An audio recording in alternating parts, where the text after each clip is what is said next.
বাংলাদেশের সামরিক সক্ষমতা ২০২৫ সালে এসে ২ ধাপ এগুলো। এখন বাংলাদেশ ৩৫ নম্বর অবস্থানে চলে এসেছে। অপরদিকে মিয়ানমারের অবস্থান বাংলাদেশের চাইতে ২ ধাপ পেছনে, তাদের অবস্থান ৩৭ নম্বরে। আমরা কিন্তু এই জিনিসটির জন্য অপেক্ষা করছিলাম কবে এবং কখন বাংলাদেশ মিয়ানমারকে টপকে যাবে। সেই স্বপ্নটি পূরণ হয়েছে ২০২৫ সালে এসে।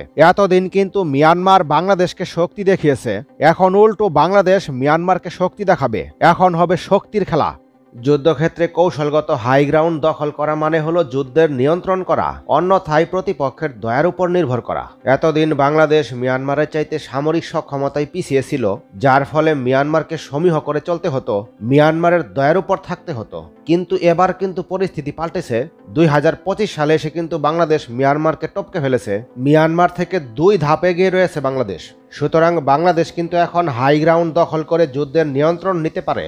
হাই গ্রাউন্ড থেকে শত্রুর গতিবিধি স্পষ্ট পর্যবেক্ষণ করা যায়, যা একটি পরীক্ষামূলক অবস্থান, এবং এটাই যুদ্ধের গতি এবং দিক নির্দেশনা নিয়ন্ত্রণের সুযোগ করে দেয়। এ অবস্থান থেকে শত্রুর বিকল্পগুলো সীমিত করে দেওয়া হয়, তাদের সম্পদ নিঃশেষ করা হয়, এবং তারা হাই গ্রাউন্ড দখলকারীদের শর্তে সাড়া দিতে বাধ্য হয়। অর্থাৎ এতদিন বাংলাদেশকে মিয়ানমার বিভিন্ন শর্ত আরোপ করত, সেই শর্তগুলো বাংলাদেশ মানত, কিন্তু এখন হবে তার উল্টোটা। বাংলাদেশ মিয়ানমারকে শর্ত ছুড়ে দিবে এবং মিয়ানমার সেই সকল শর্ত মানতে বাধ্য হবে। এটা কিন্তু এমনিতেই হয় না। এতদিন বাংলাদেশ মিয়ানমারের চাইতে সামরিক সক্ষমতায় পিছিয়ে থাকার কারণে মানসিকভাবেও দুর্বল ছিল বাংলাদেশ। কারণ মিয়ানমার কোনো শর্ত আরোপ করলেই বা মিয়ানমার যখন বাংলাদেশের সীমান্তে চাপ প্রয়োগ করত, তখন বাংলাদেশের মধ্যে একটি ভয় কাজ করত। কিন্তু এখন আর কাজ করবে না। এখন মিয়ানমারের উপরই উল্টো এই ভয়টি সেমভাবে কাজ করবে। এই সুযোগটি বাংলাদেশকে নিতে হবে, বসে থাকলে হবে না। তাই নির্দ্বিধায় বলা যায়, রোহিঙ্গা সংকট মোকাবিলায় বাংলাদেশকে স্বরূপ অর্থে একই কৌশলগত হাই গ্রাউন্ড দখল করতে হবে যে কোনো উপায়ে। এটি একটি কূটনৈতিক, অর্থনৈতিক এবং কৌশলগত অবস্থান। এটি করা যেতে পারে আসিয়ান দেশগুলোর সহযোগিতায়।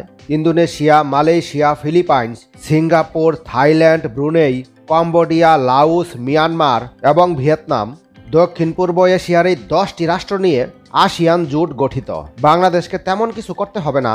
এই আসিয়ান জোট দিয়েই মিয়ানমার এবং রাখাইনের 12টা বাজিয়ে দেওয়া সম্ভব হবে। দেখুন, এই আসিয়ান জোট থেকে মিয়ানমারের জান্তা এবং আরাকান আর্মিকে চাপে রাখা সম্ভব। এই হাই গ্রাউন্ড দখল করে রোহিঙ্গার কারণে বাংলাদেশে যে সংকট তৈরি হয়েছে, এটি নিয়ন্ত্রিত পর্যায়ে নেওয়া সম্ভব, এবং এটা শতভাগ সম্ভব।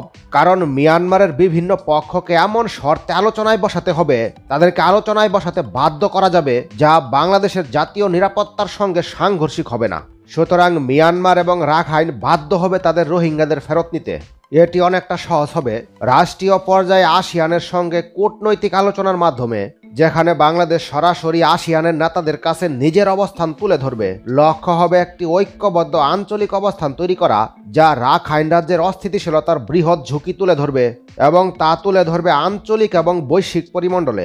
এদিকে আসিয়ান দীর্ঘদিন ধরে মিয়ানমার নিয়ে বিভক্ত। এর কিছু সদস্য অংশগ্রহণমূলক নীতি সমর্থন করে, অন্যরা সমর্থন করে না, তারা শাস্তিমূলক ব্যবস্থা চায়। বাংলাদেশকে এই বিষয়গুলো তুলে ধরতে হবে এবং আসিয়ান দেশগুলোকে রাজি করাতে হবে। এই সংকটকে শুধু সীমান্ত ইস্যু হিসেবে নয়, বরং উপস্থাপন করতে হবে আঞ্চলিক নিরাপত্তা, বাণিজ্যের স্থিতিশীলতা এবং মানবিক মানদণ্ডের ইস্যু হিসেবে। মানে আসিয়ান দেশসহ বাংলাদেশ সকলে মিলে একটি চাপ প্রয়োগ করতে হবে। তাহলে মিয়ানমারের সঙ্গে কোনো প্রকার যুদ্ধ ছাড়াই মিয়ানমারকে বশে আনা সম্ভব। রোহিঙ্গা সংকট মোকাবিলায় দীর্ঘদিন ধরে বাংলাদেশ প্রতিক্রিয়াশীল কূটনীতির উপর নির্ভর করে এসেছে, কিন্তু মিয়ানমারের সময়ক্ষেপণের কৌশল, মিথ্যা প্রচারণা এবং চীন, রাশিয়া, ভারতের অক্ষের উপর নির্ভরশীলতা সবসময় এই পদ্ধতির বিরুদ্ধে কাজ করেছে। পরাশক্তি চীন ও রাশিয়ার প্রতি নতজানু মনোভাব নিয়ে মিয়ানমার কিন্তু এতদিন বিশ্বসভায় জবাবদিহিতার আওতার বাইরে থেকেছে।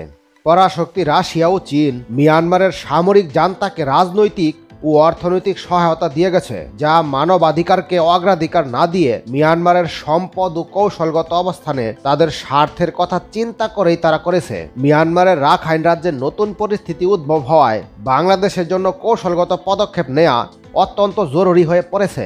সাম্প্রতিক যেসব সংবাদ সামনে আসছে, রাখাইনে বৌদ্ধ সশস্ত্র গোষ্ঠী আরাকান আর্মি সম্পূর্ণভাবে মংডুর মতো কৌশলগত এলাকাগুলো দখল করে নিয়েছে। সেখানে 271 কিলোমিটার বিস্তৃত সীমান্ত এলাকা সরাসরি বাংলাদেশের সঙ্গে যুক্ত রয়েছে। পরিস্থিতির এই পরিবর্তনের ফলে ইতোমধ্যে এই অঞ্চলে চরম নিপীড়নের শিকার রোহিঙ্গাদের উপর নতুন করে সহিংসতার আশঙ্কা তৈরি হয়েছে। বাংলাদেশ এখন মিয়ানমার থেকে সামরিক সক্ষমতা এগিয়ে রয়েছে, তাই আগের দিন আর নেই। এখন উল্টো মিয়ানমারই বাংলাদেশকে ভয় পাবে। রোহিঙ্গা পুনর্বাসনের ক্ষেত্রে মিয়ানমার আর কোনোভাবেই বাংলাদেশের উপর উল্টো চাপ প্রয়োগ করতে পারবে না, বরঞ্চ তারা রোহিঙ্গা নিতে বাধ্য হবে। দেখুন, আমরা অনেকদিন যাবত অপেক্ষা করছি বাংলাদেশ কখন মিয়ানমারকে টপকে যাবে। এখন সেই সময়টি এসেছে। মিয়ানমারকে টপকে গেল বাংলাদেশ। সত্যিই বাংলাদেশের জন্য এটি একটি বিশাল অর্জন। এখন থেকে মিয়ানমার বাংলাদেশের উপর চোখ তুলে তাকানোর সুযোগ পাবে না। রাখাইনে অস্থিরতা চলছে, তার জন্য বাণিজ্য পথগুলো ব্যাহত হচ্ছে, পর্যটন খাত ক্ষতিগ্রস্ত হচ্ছে, সীমান্তবর্তী বিনিয়োগকে বাধাগ্রস্ত করছে। এসব বিষয়ে আসিয়ান জোটভুক্ত দেশগুলোকে তাদেরকে একসাথে নিয়ে কাজ করলে মিয়ানমার এবং রাখাইনের উপর চাপ সৃষ্টি করা সম্ভব, যা আসিয়ান জোটভুক্ত দেশগুলো সমর্থন করবে। দেখুন, রাষ্ট্রবিহীন রোহিঙ্গা জনগোষ্ঠী তারা চরমপন্থী হিসেবে যে ঝুঁকি তৈরি করছে, এর প্রভাব কিন্তু প্রতিবেশী দেশগুলোতে ছড়িয়ে পড়বে এবং নিরাপত্তার একটি বড় অভাব দেখা দিবে। এ বিষয়ে আঞ্চলিক একটি নীতিগত অবস্থান গড়ে তুলতে হবে। দেখুন, এভাবেও যদি মিয়ানমারের উপর চাপ সৃষ্টি না করা যায়, তাহলে শেষ ধাপ হলো যৌথ সামরিক মহড়া। বিশেষ করে আসিয়ানভুক্ত দেশগুলোর সঙ্গে বাংলাদেশ যৌথ সামরিক মহড়া জোরদার করতে পারে। এতদিন মিয়ানমার বাংলাদেশের উপর যে সামরিক মহড়া এবং সামরিক আধিপত্য বিস্তার করতে চেয়েছিল, এবার কিন্তু হবে তার বিপরীত।